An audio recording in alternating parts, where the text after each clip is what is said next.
Hello everyone.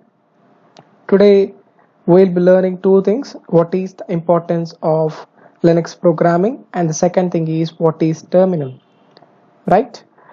Going to the first thing, what is the importance of Linux programming? Okay, I'll give you a simple example. So from that you can try understanding what is the importance of this programming. And the example is, suppose you are having a file, and inside the file you're having another file, and inside that file you're having one more file, and the whole hierarchy goes down till some 7 levels, and you wanted to open the file in the seventh level of the hierarchy. And if you do it manually, what you would actually do is you just open the first file and go inside that, and open the file inside that and go into it, and open the file inside that. So this process continues. But if you are a Linux programmer, you don't actually prefer to do that. You will just get the file path and you will use a simple command to open that file, which is in the seventh level of the hierarchy. And it's all about the power of Linux programming. Very simple, right? You are doing things in a very simple way. So in order to have command over the system, you should definitely be a Linux programmer. And if you know a whole bunch of commands, or Linux commands, you are actually having command over the system, and you can actually do some weird stuff before your friends, and they gets really amazed. So this is the importance of the Linux programming system.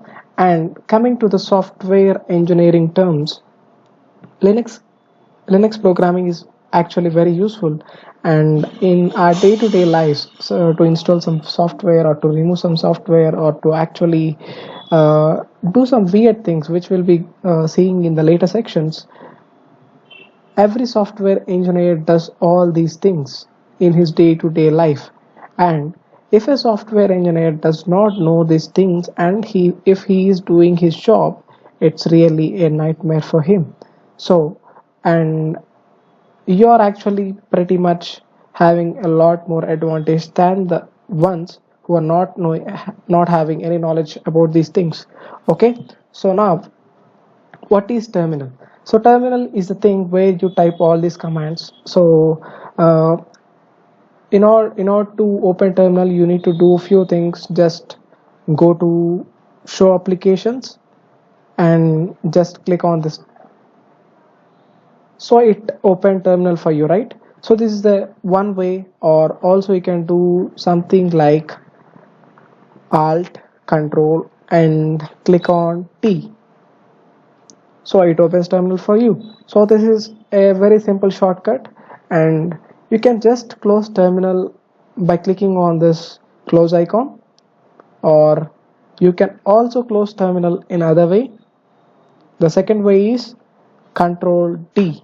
So this also closes terminal for you. So yeah, this is a terminal. So this is where you actually type all the commands. This is the place where you actually type all the commands, or you do shell scripting here. So in the later videos we'll actually type some commands, and by typing those commands you'll become familiar with what is terminal. After becoming familiar with what is terminal, we will be going to the next level. We'll try to understand the structure of these commands, and later on in the sections you'll learn a lot about this thing, and by the end of this course you'll become a pro in the course. Thank you.